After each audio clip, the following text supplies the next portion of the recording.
They were once the gods of rock, untouchable, wild, and larger than life. Billy Idol with his snarling sneer, Steven Tyler screaming across decades, Slash hiding behind a curtain of curls, and Ozzy Osbourne stumbling through chaos with a crown of madness. But time doesn't care about fame. Now, in their twilight years, many of these legends face heartbreaking realities that no amount of platinum records can protect them from. The stage lights have dimmed, and behind the scenes, addiction, illness, loneliness, and the painful cost of excess have left deep scars. What was once celebrated as rebellious glory now reads like a tragic epilogue. In this video, we take a hard look at how these rock icons are truly living today, and why the stories of these final chapters might be the darkest ones yet. Billy Idol's story is not the story of a simple rock star rise. It is the story of a boy born William Michael Broad in 1955 in a quiet London suburb, who would transform into the white-haired rebel icon of MTV and pay a shattering price for every hard-fought moment of fame. He grew up moving between England and the US as a child, restless and clever, but always at odds with the quiet life his parents expected.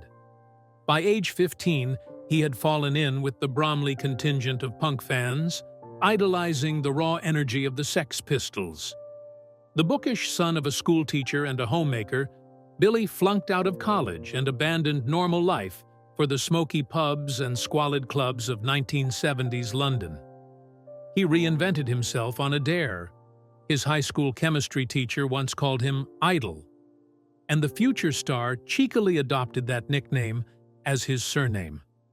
By dyeing his crew-cut blonde and sneering a sneer, he became Billy Idol, a brash young outlaw with inked arms and a snarl. In the late 1970s, he formed Generation X, one of the punk movement's first bands to taste success.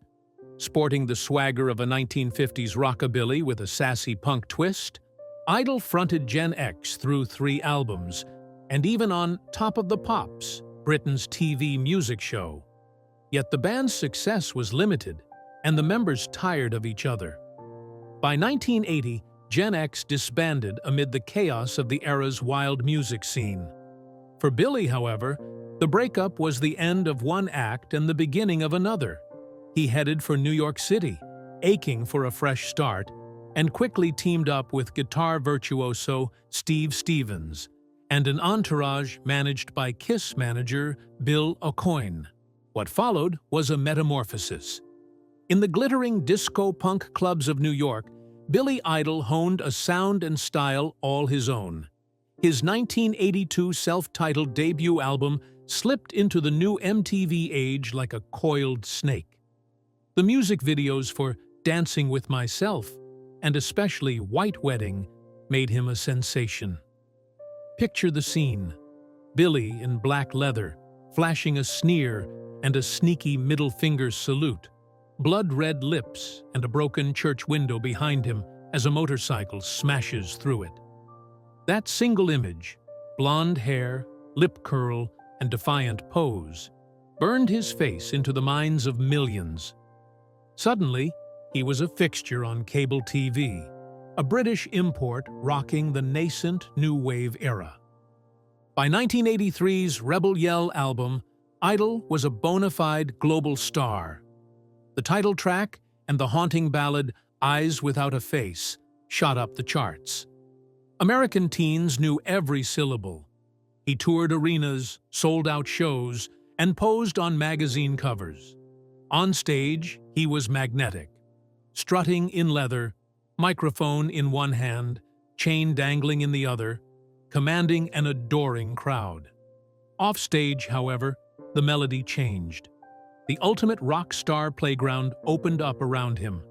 Late nights in LA clubs, endless parties backstage, clubs filled with crank and cocktails. In those years, he famously lived on a credo of experiencing the highest high at every turn. As Idol himself would later admit, For 2 years, he existed on never-ending booze, broads, and bikes, a drunken, drug-fueled haze of pot, cocaine, opium, quaaludes, anything that could raise a pulse. Every studio album was crowned with a celebratory party that spun out of control. Even recording Charmed Life became one big 2-year-long blowout. Billy's life had become a carousel of excess. He passed out so many times that he would come to know the sterile white ceilings of hospital rooms intimately.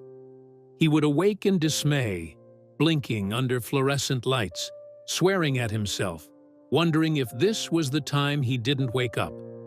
One more near death on the stone floor outside some club. The wild evenings blurred into ragged sunrises, and nights lost in the pink haze of come-downs. He was telling himself the secret of life could be found in darkness, but beneath the swagger, an emptiness was growing. Despite the public image of defiance, he felt tired and hollow at dawn, often with regrets that he'd ignored. The voices in his head whispered warnings. The endless high he chased was pulling him ever closer to the edge. Indeed, Billy idolized danger, but he could not dodge it forever. On February 6, 1990, the spree he had been on came crashing to a literal halt. He woke early that morning in his Hollywood Hills home, still buzzing on adrenaline and vodka from the previous night. The completed album, Charmed Life, was sitting in record bins. But Billy could already feel the witch's bargain. The party hadn't really ended. On his way out to the garage, he smiled at the gleaming chrome of his 1984 Harley-Davidson. Denim-clad and helmetless, he revved the engine and told himself a motorcycle ride would clear the post-album blues. He knew he would never be completely free of that underworld inside him. He still smokes pot and sips a drink, but no more chasing that fatal high. Meanwhile, back in the outside world, Billy Idol's career entered new phases. The album Charmed Life eventually came out in 1990, grimly named, with the video for Cradle of Love carefully shot from the waist up since he couldn't fully stand. He even regained enough strength to tour again, his band straining to keep his wheelchair rolls and crutches from ruining the rock image. Oliver Stone had cut Idol's role in The Doors to a cameo, and James Cameron had recast the villainous T-1000 from Terminator 2 because Billy could no longer handle the physical demands. Yet Billy did try to move forward. He married his music with a newfound maturity, even exploring trends. He famously tried to reinvent himself as a techno-rock artist in the mid-90s with the album Cyberpunk, a move that flopped spectacularly. It was as if the old gods of rock were punishing him for straying. For much of the 90s, he withdrew, focusing on family. He was still not married, but he was a father to his son Willem, born to his long-term partner Perry Lister, and his daughter Bonnie from a previous relationship. He realized that continuing to live like the punk icon would only leave them fatherless. In 1994, his life nearly ended again. He collapsed outside a nightclub after an overdose. That time, he made his final vow. He couldn't die that way. His kids, he decided, would never forgive him. The next years saw an aging rock star making peace with time. He surfaced intermittently. There were sporadic albums, Devil's Playground in 2005, a gritty return to classic idol rock, Kings and Queens of the Underground in 2014, a 2018 memoir, Dancing with Myself, that peeled back the bluster. He learned to laugh again, to enjoy quiet family moments. By the 2010s, he was a doting grandfather, a role he embraced with warmth, the complete opposite of his wild youth persona. His voice had lost some of the snarling bite, but it gained a raw earnestness. He toured still, Vegas residencies, nostalgia tours, And fans who once screamed for him at their desks in high school now came back again with children of their own in tow. Billy Idol also learned to wear his scars publicly. In 2020, he released the Roadside EP, the crash that had nearly killed him. The single, Bitter Taste, pulls no punches about regret. On stage now, he sometimes looks older, the leather jacket a bit looser, but he still belts out those anthems to adoring crowds. In 2023, he even received a star on the Hollywood Walk of Fame. A moment of validation, a reckoning that the tumult of his past truly meant something. Through it all, the legacy of Billy Idol is tinged with tragedy. Behind the hit records and fiery live shows lie personal costs that never fully healed. His story became a cautionary parable whispered to rock hopefuls. Every night of glamour carried a price in pain. Yet he also showed how survival can itself be a legacy. He survived the crash, the coma of addiction, the emptiness on stage when the applause died. He learned that living fast could almost kill him, and he chose to slow down. Now, when the lights go down and Idol strums the final chord of White Wedding or Rebel Yell, we see more than just a man performing a greatest hit. We see a wounded survivor, someone who once gambled everything for a taste of immortality and nearly lost himself. In the twilight glow, that sneer softens to a ghost of a smile. His eyes behind the shades have known fear and wonder alike. The silver-haired singer, who now walks toward the microphone in late middle age, carries with him every bruise of his past. Each lyric he sings echoes a lesson learned in bone and blood. The legend of Billy Idol is thus eternal, but it is a legend written in scars. In the final analysis, Billy Idol's life became the rock story seldom told in happy endings. Fame and music gave him the world, but they also nearly took his life. He did not escape unmarked. Yet perhaps that is the truest triumph, to be still standing, still singing, letting the rhythm of survival outshine the echo of pain. When the house lights come up, he still tips his head, spiky hair and chiseled face framed by hard-earned wisdom. The fans may remember him as the punk hero of their youth, but in those quiet moments alone backstage, Billy Idol carries the weight of every lost night. Under the burning heat of stadium lights, Steven Tyler was a firework, volatile, unpredictable, dazzling. With a microphone scarfed like a sorcerer's wand and a voice that could ricochet from a whisper to a scream, he conquered every stage he touched. But behind the mascara, behind the open shirts and airborne splits, was a man tormented by silence, a man chased by ghosts, a man who, at the height of his fame, felt utterly alone. Stephen Victor Tallarico was born on March 26, 1948, in Yonkers, New York. He was the son of music. His father, Victor, was a Juilliard-trained classical pianist. His mother, Susan, a secretary who nurtured his earliest creative instincts. The family lived modestly but surrounded by sound. Tyler would sit beneath the piano, feeling the vibration of every note his father played. "That's where I got my music," he later said. "I could hear it in my bones before I knew what it meant." But even then, darkness crept at the edges. As a child, Tyler was sexually abused by someone he knew, a secret he kept buried for decades. "I had this dream," he once wrote in his autobiography, "but it wasn't a dream. It was real. I was traumatized." That early pain became a silent companion, fueling the turbulence that would shape his art and consume his life. In adolescence, Tyler spiraled into rebellion. He was expelled from Roosevelt High School for marijuana possession, a prophetic sign of the dangerous love affair he would have with drugs. By the late 60s, He had drifted from New York's streets to Boston's clubs, determined to start something that would last forever. That forever came in the form of a band, Aerosmith. In 1970, he met Joe Perry and Tom Hamilton at a gig in New Hampshire. Something clicked. Tyler, Perry, Hamilton, drummer Joey Kramer, and guitarist Ray Tabano, later replaced by Brad Whitford, formed Aerosmith, a band destined to burn bright and almost burn out.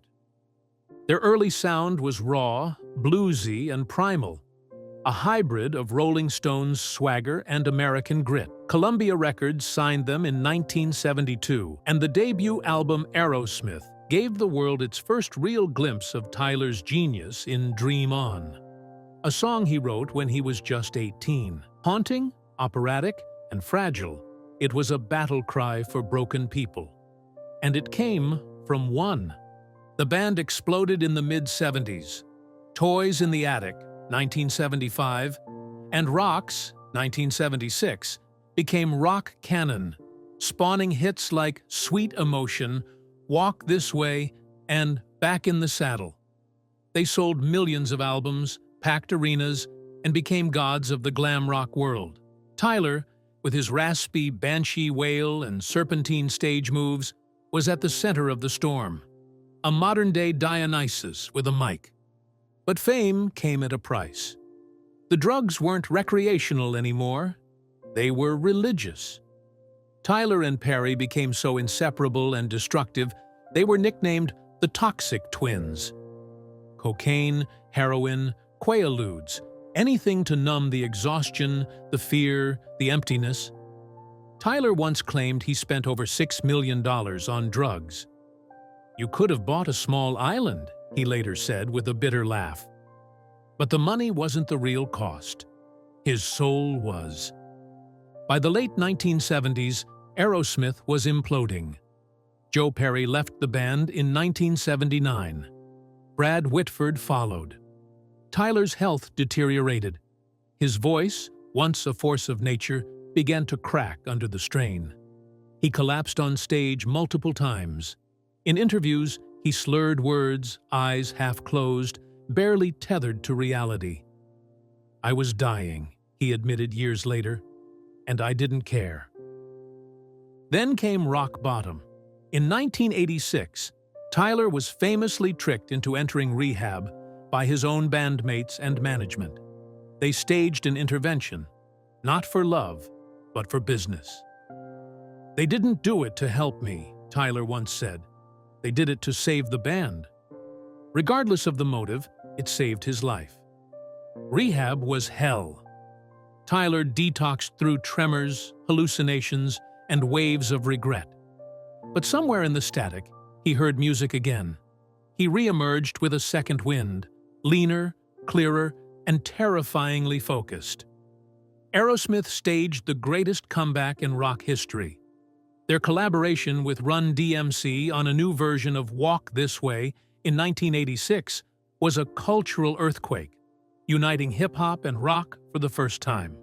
Then came Permanent Vacation, 1987, Pump, 1989, and Get a Grip, 1993. Multi-platinum beasts with anthems like Janie's Got a Gun, Cryin', and Crazy. Tyler strutted across MTV screens with teenage supermodels and his real-life daughter, Liv Tyler, whom he had only come to know as his child in the 1990s. Liv's story is another of Tyler's tragedies. She was born from a brief affair with model Bebe Buell in 1977, but Buell initially told the world that musician Todd Rundgren was her father, partly to protect Liv from Steven's drug-fueled chaos. Liv only learned the truth when she noticed the uncanny resemblance between herself and Steven's other children. At age 10, her world tilted, but their relationship blossomed. Liv eventually said, "He wasn't there when I was little, but when he showed up, he made it count." Steven's love life, however, was a battlefield. His first wife, Serinda Fox, bore him a daughter, Mia. Their relationship was as passionate as it was volatile, scarred by jealousy, addiction, and mutual destruction. Serinda later wrote a memoir filled with accusations and exposed wounds. They divorced, and she died in 2002 from brain cancer. Tyler paid for her medical bills, but the guilt lingered. He married again in 1988 to designer Teresa Barrick, with whom he had 2 more children, Chelsea and Taj. In between, there were countless flings, heartbreaks, and regrets. A pattern of seeking connection and sabotaging it the moment it appeared. Then came the body breakdowns.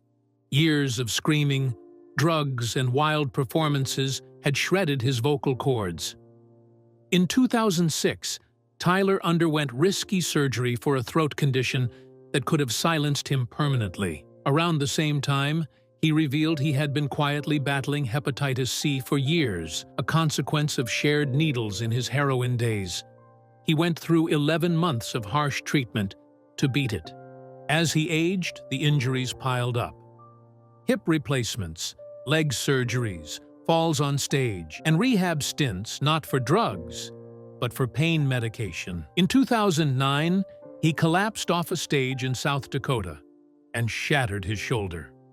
His body was paying the bill for every leap, scream, and decade he had danced with death.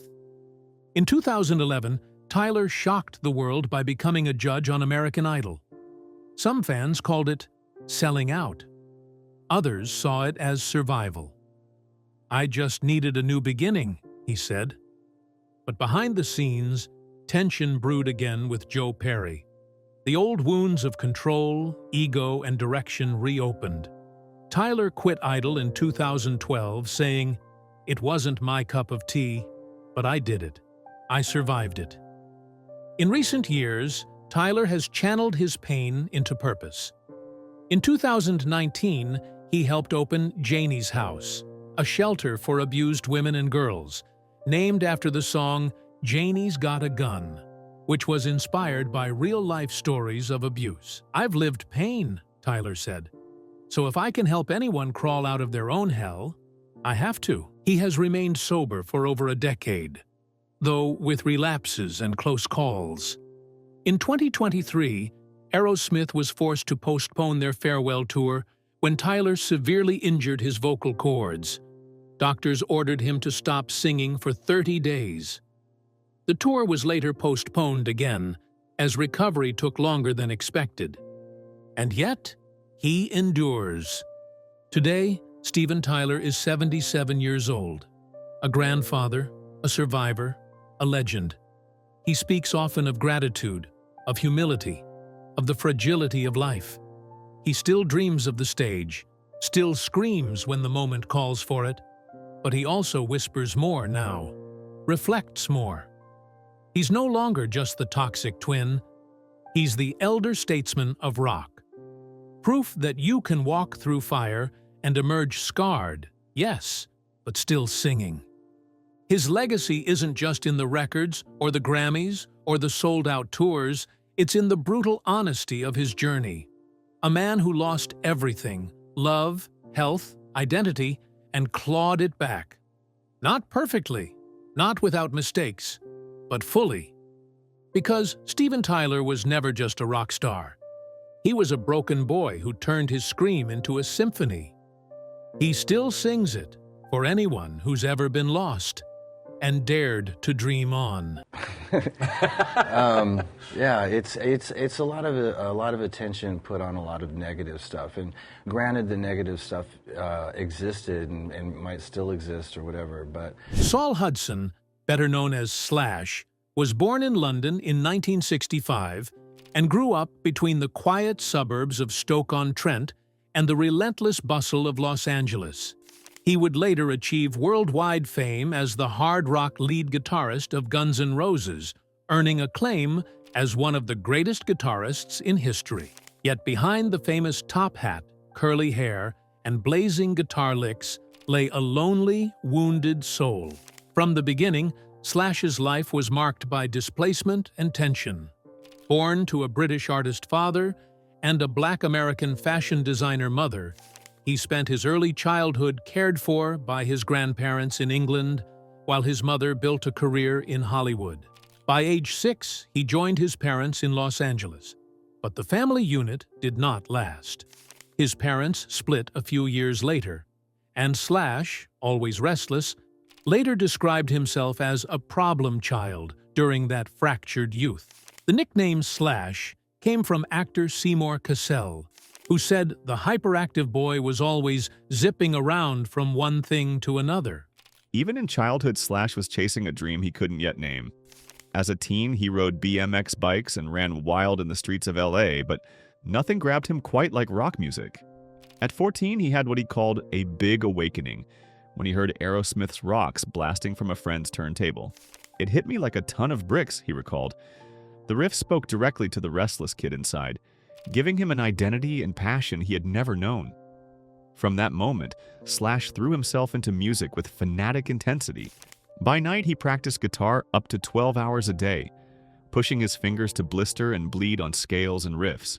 He dropped out of Beverly Hills High School to tour with a garage band called Titus Sloan in 1981, determined to chase the feeling that had electrified his soul. In the mid-1980s, Slash's life changed again when he rejoined two friends, singer Axl Rose and guitarist Izzy Stradlin. After stints together in local bands, Axl and Izzy invited Slash to join a newly forming act, Guns N' Roses, in 1985. The chemistry was explosive. Slash helped hammer out the dark, blistering guitar riffs that would become some of the band's biggest anthems. The guitar intro of Sweet Child O' Mine, the crushing riff of Welcome to the Jungle, and the searing solos of Paradise City all came from that era. With a raw sound that combined punk ferocity and bluesy flair, the band quickly earned a reputation. In 1987, Guns N' Roses released Appetite for Destruction, a debut album that shot to #1 and made them overnight rock legends. But even as the cheers roared, backstage life was descending into chaos. The band's motto quickly became sex, drugs, and rock and roll in its most dangerous form. By the time Appetite exploded, Slash and his bandmates were already deep into hard partying lifestyles. Slash later admitted that once the tour adrenaline peaked, he plunged headfirst into hardcore partying, using drugs and alcohol to chase the high of playing to thousands every night. "I was just going headlong into everything," he said of that era. Nights blurred into one another. Cocktails of heroin, cocaine, and vodka became routine. On stage, his guitar radiated power and swagger, but offstage the world spun into a dangerous haze. Once the music stopped, Slash often felt empty. The image of him crouching on stage, top hat cocked, and Les Paul guitar wailing concealed the emptiness that followed each encore. He later spoke candidly about the crash of the tour high. "Nobody ever spoke about what happens when the tour stops, and the adrenaline ends," he said. In that void, Slash chased the next hit. Drugs were an escape from the silence after the last chord rang out. Each morning he woke to find himself stranger to himself than the night before. Slowly, the partying took its toll. On tour in 2001, Slash literally came close to death. Doctors diagnosed him with cardiomyopathy, a form of heart failure brought on by years of abuse. He remembers it as surreal. "I got a letter the other day from my tour manager detailing one of the times I died back in 2001, he said years later, shuddering at how near he'd been to the end. At 35, he was given weeks to live, until a defibrillator was implanted in his chest, keeping the valve of death at bay. Beaten broken, Slash finally stopped running. He got sober in 2006 and began to rebuild a healthier life. Beating the odds, as he would later call it, but the scars remained, a faint flutter in his chest, and an even fainter reminder that his own legendary heartbeat could have quieted forever. "I just feel lucky to be here," he confessed, gratitude mixing uneasily with survivor's guilt. By the early 1990s, the band's famed unity was fracturing. Small fights had grown lethal. Even in the studio, the tension was palpable. Guitarist Slash later admitted that the cover of the Rolling Stones' "Sympathy for the Devil," recorded for a movie soundtrack, was a dead giveaway. It felt like everything went to hell for Guns N' Roses. The track came out flat and soulless, And Slash remarked it was literally the sound of the band breaking up right there. Behind that brutal admission was private anguish. Sympathy is when I knew I just couldn't take it anymore. He confessed in a rare moment of honesty. Friends had already been lost. Drummer Steven Adler had been fired in 1990. Rhythm guitarist Izzy Stradlin walked away in 1991. And with every departure, the band's center collapsed in on itself. After a final chaotic tour, Slash quietly walked out of Guns N' Roses for good. His last show was in mid-1993, but Axl Rose's machine kept rolling months after in name. It was a bitter separation. Rumors flew that Slash left over creative clashes with Axl, but Slash set the record straight in his autobiography. He felt betrayed when Axl began treating the band like hired guns under his thumb, making them sign restrictive contracts and forcing late-stage calls into hour-long limbo. In his heart, Slash still loved the music, but he hated living in Axl's shadows. By 1996, he declared it was over and walked away from the ruin of the band he had helped create. It was a loss not just of a band, but of a home, a wound that festered quietly as he set out to find meaning again. Slash has spoken little of the loneliness of fatherhood from the road, but one can imagine a father returning from tour dates, physically exhausted but mentally restless, haunted by ghosts. His music career demanded his all, and family life often paid the price.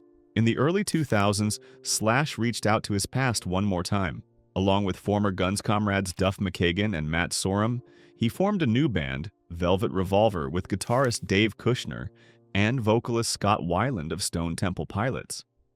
Velvet Revolver was, in many ways, a second chance. Their debut album Contraband 2004 was a critical and commercial success, yielding hits like the snarling Slither, which even won a Grammy in 2005. Slash seemed reborn, again thrashing stadiums, but the old sins quietly returned. Weiland's erratic behavior and the weight of comparisons to GNR kept tensions high. By 2008, that band too had collapsed. Weiland was fired and Velvet Revolver went on indefinite hiatus. Slash was 25 years into a rock career and still searching for something he couldn't name. Redemption, peace, a true release from pain. While the world thought Slash still chasing fame, a quieter transformation was happening. He'd published his memoir Slash in 2007, laying bare his vices and regrets for the first time. In the 2010s, he finally fronted his own band, featuring singer Miles Kennedy and the Conspirators, and recorded a series of solo albums that let him play the music he loved. Few lives in rock and roll have been as explosive, chaotic, and ultimately enduring as that of Ozzy Osbourne. Dubbed the Prince of Darkness, he emerged from the smoke-choked streets of post-war Birmingham, England, to lead a musical revolution.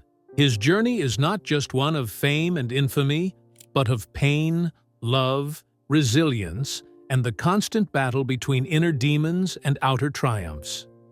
In Ozzy's world, the stage was a sanctuary, but the real drama unfolded in hotel rooms, rehab centers, hospital beds, and family homes. Through it all, he became both a legend and a survivor, in the truest sense. Born John Michael Osbourne on December 3, 1948, Ozzy grew up in the rough Aston district of Birmingham, one of 6 children in a working-class family. His father was a toolmaker at the GEC factory, and his mother worked days at a car components firm. Money was tight, and their modest 2-bedroom home barely contained the chaos. Ozzy later recalled feeling like a misfit. He struggled with dyslexia, attention deficit issues, and a deep sense of inadequacy. Humiliation at school and a lack of direction led him into petty crime. At age 17, he was caught breaking into a clothing store and spent time in Winson Green Prison. He painted his prison boots with white correction fluid, a sign of the budding performer desperate to stand out, even behind bars. But something clicked when he discovered the Beatles. Their music lit a fire inside him and inspired a lifelong pursuit. Ozzy's first steps into music came through small Birmingham bands.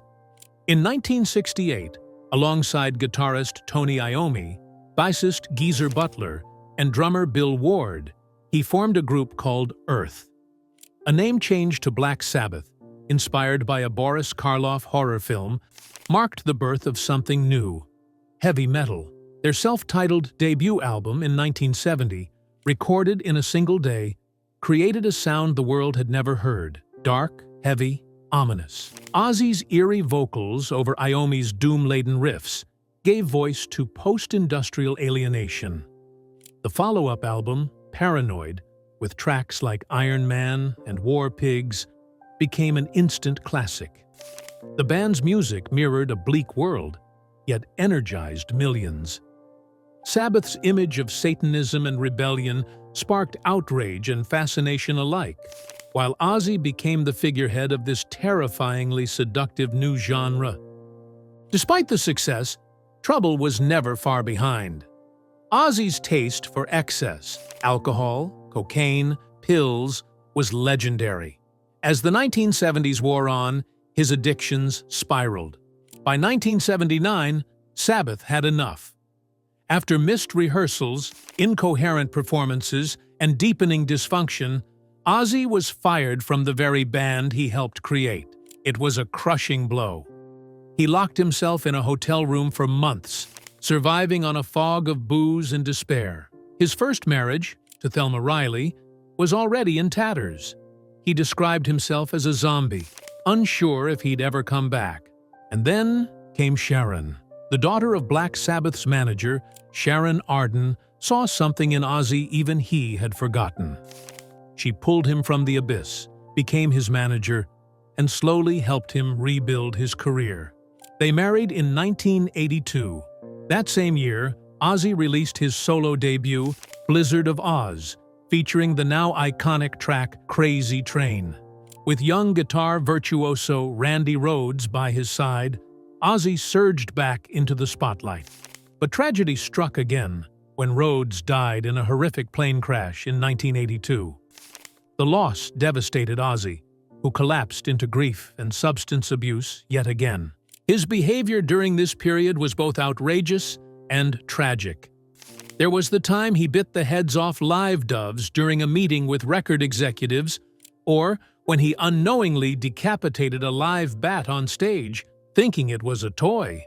On another occasion, dressed in Sharon's clothes to avoid police detection, he drunkenly urinated on a monument at the Alamo, leading to a 10-year ban from San Antonio.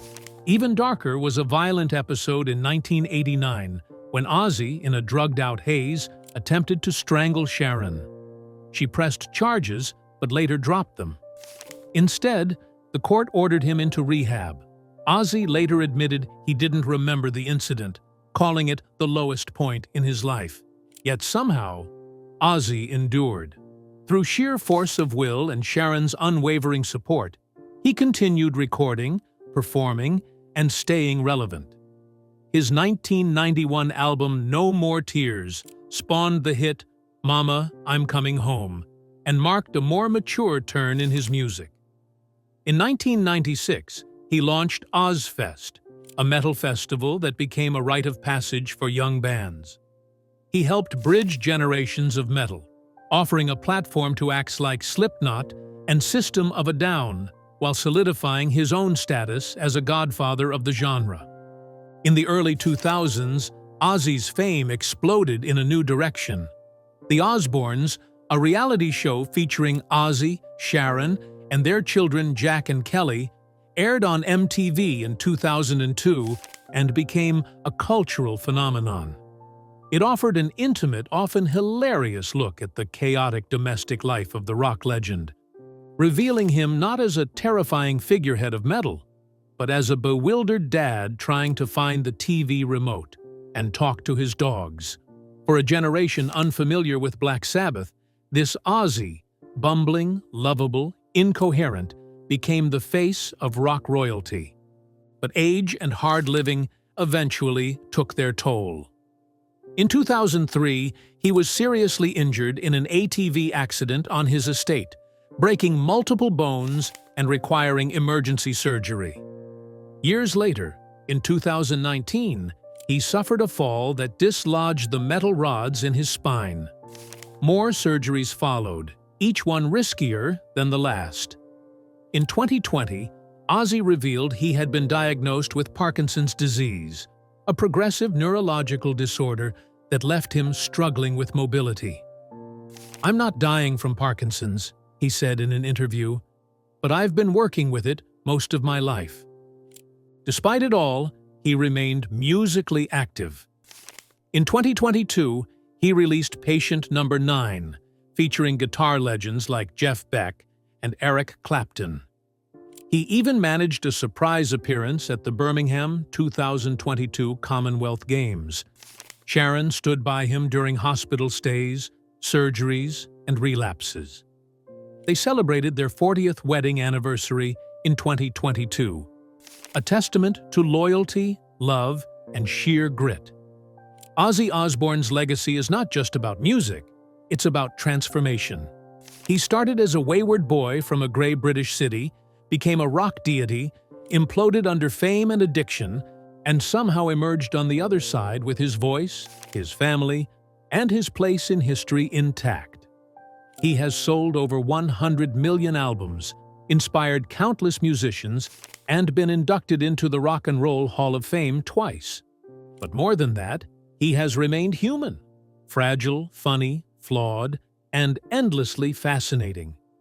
Even now, as he battles Parkinson's, spinal damage, and a lifetime of scars, Ozzy talks about one final concert. A last, thunderous goodbye in Birmingham, the city where it all began. It would be the closing scene of a life lived at full volume. And if he does walk on stage one last time, cane in hand, the world will rise to cheer the man who refused to be silenced. Because in the end, Ozzy Osbourne isn't just a music legend.